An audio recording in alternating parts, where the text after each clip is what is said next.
Hello guys, आज चाहिँ हामी हाम्रो मेसिनमा कसरी पाइथन इन्स्टल गर्ने भनेर हेर्न गइरहेको छौँ र त्यसको लागि चाहिँ अब गुगलमा जाउँ र गुगलमा गइसकेपछि पाइथन भनेर इन्टर गरौँ। यसरी पाइथन भनेर सर्च गरिसकेपछि हामीले यस्तो रिजल्ट देख्छौँ र त्यसपछि आएर यो फर्स्ट लिङ्कमा यो डाउनलोड्समा क्लिक गरौँ। त्यसपछि download the latest version for Windows भन्ने देख्छौँ र यसलाई क्लिक गरौँ। यसरी डाउनलोड कम्प्लिट भइसकेपछि यो ओपन फाइललाई क्लिक गरौँ।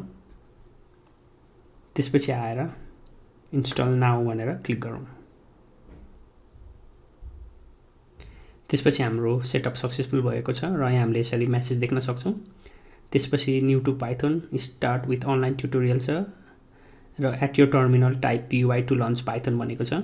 त्यसपछि आएर यसलाई क्लोज गरौँ।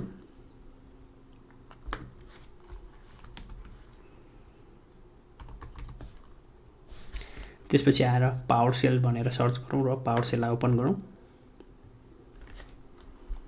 र त्यसपछि आएर PY टाइप गरेर इन्टर गरौँ।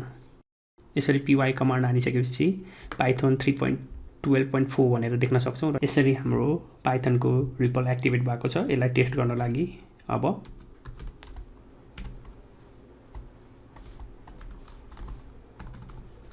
र यसरी मैले यहाँ प्रिन्ट हेलो गरेको छु र यहाँ हामीले हेलो प्रिन्ट भएको देख्न सक्छौँ। यसरी हाम्रो मेसिनमा पाइथन सक्सेसफुली इन्स्टल भएको छ र अब आउने लेसनमा चाहिँ हामी पाइथनलाई अलि डिटेलमा हेर्नेछौँ र अहिलेको लागि यति नै।